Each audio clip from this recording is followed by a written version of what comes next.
You're watching News at 7 with me, Nivedhana Prabhu. Nearly 3 years after the COVID pandemic emerged, a new report has revealed that 3 scientists were carrying out risky experiments on coronaviruses in a Wuhan lab.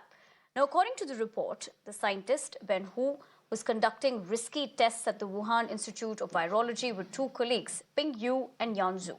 The report alleges that the 3 scientists fell ill with COVID-like symptoms and needed hospital care weeks before China disclosed the virus outbreak to the world. Several US government officials have now identified the 3 scientists in the report. But what does this state and what can it potentially mean on the global stage as well? To take that conversation further, I have Jamie Metzl, founder and chair of the global social movement One Shared World, joining me on the broadcast. Jamie, thank you very much for taking the time out and joining us here on Mirror Now. Let me begin by asking you, the new bombshell revelations about the probable patient zero have reignited the global debate around the COVID lab leak. In fact, you were among the first experts to talk about the lab origins and term these developments a smoking gun. Why do you say so?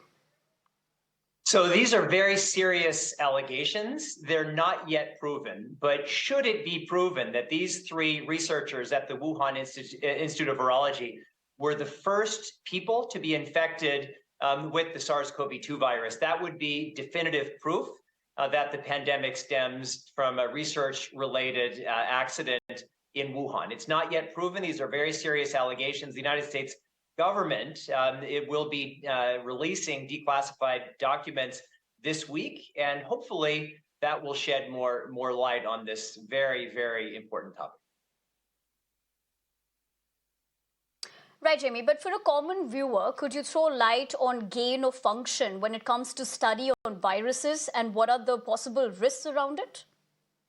So gain of function is a broad term. Anyone who is getting gene therapy, anyone who is has been inoculated with an mRNA vaccine has been the beneficiary of quote unquote gain of function research. Within gain of function research, there is a much narrower area of gain of function research on pathogens of pandemic potential. And the controversy here is whether that type of research was being done at the Wuhan Institute of Virology, which we know that it was, and whether any accidents were made in that process. And that's why this is so controversial. And that's why everybody on Earth, and certainly everybody in India, whatever the official numbers are, the actual numbers of COVID deaths in India are probably around 4 million people. And everybody in India has a relative who was died or affected by COVID-19.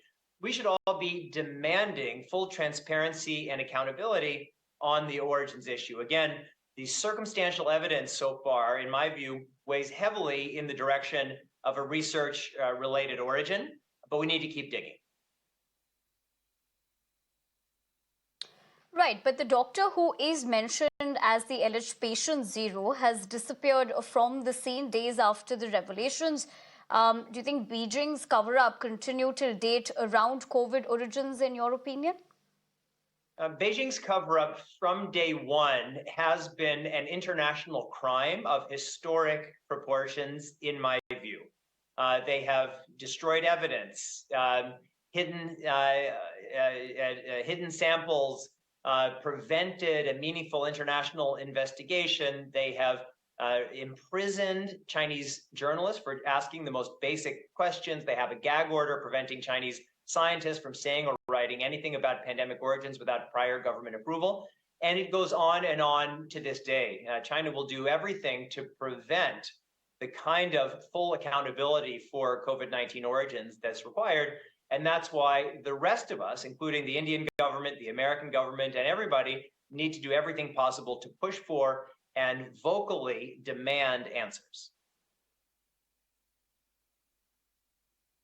Jamie, for weeks, international media reported the mystery virus in China at the end of 2019 without China acknowledging the SARS coronavirus. Do you think that China wanted to control the narrative before controlling the spread of virus? Oh, absolutely. It's not even a question. We know that China, the Chinese government, knowingly lied to the World Health Organization and the international community about this spillover and about the initial outbreak. And frankly, in the time when the Chinese government was knowingly lying, the Chinese government was trying to cover up, and they were putting the rest of us at risk because the world wasn't able to start responding. And this is a totally avoidable pandemic.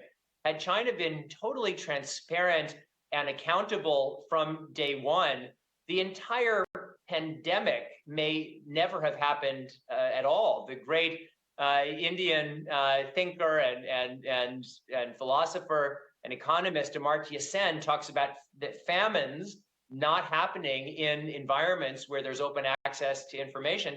The same applies here. We have all suffered from a pandemic, which is the direct result of the unique pathologies of the Chinese state.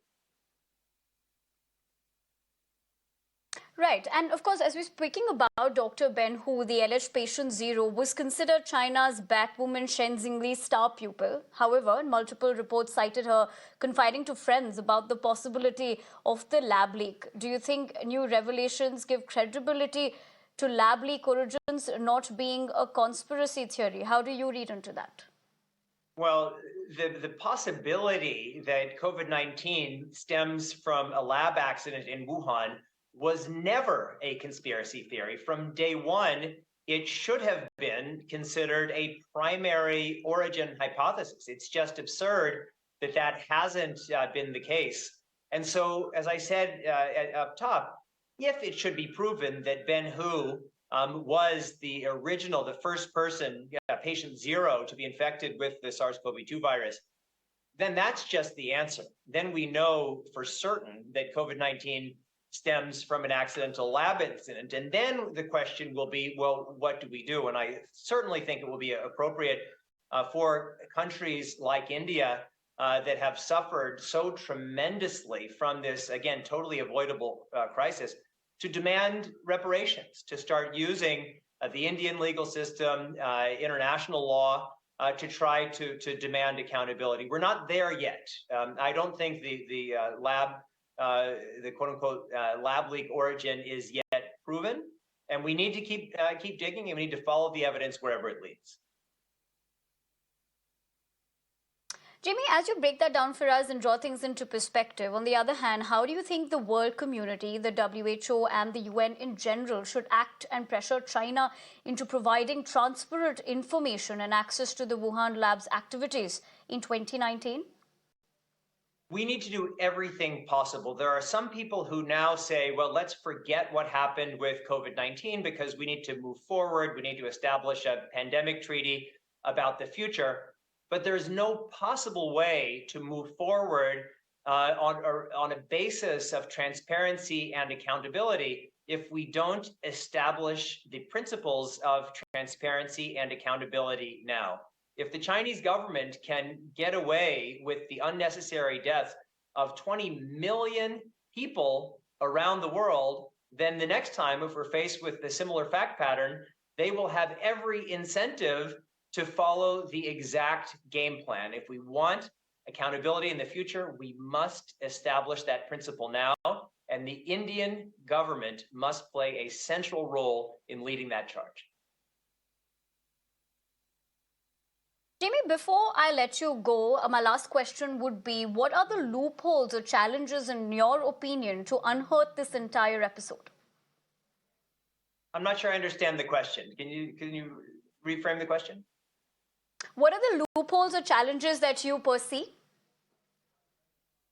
Yeah, sorry, Brad, the audio is breaking up, but I think you're asking about the challenges going forward. So the big challenge is that the Chinese government is engaged in an ongoing cover-up, trying to do everything possible to prevent this kind of investigation. And it's not going to be easy. I mean, the Chinese government has tried to hide the crimes of Mao Zedong, responsible for the deaths of 47 million Chinese people. They've tried to overcome the crimes in Xinjiang and Tibet. So we know that's what they are going to do. The question is, what are we going to do? And there are a lot of issues with China, but we can't just forget these 20 million dead people, all of the suffering, because if we try to move forward blindly, we will be back in this exact same situation again. Right, Jamie. Thank you very much for taking the time out once again and speaking to us on Mirror Now, and not only sharing your perspective, but also talking to us about the challenges that lie ahead. But for the moment, we leave it at that. Thank you very much once again. Thank you.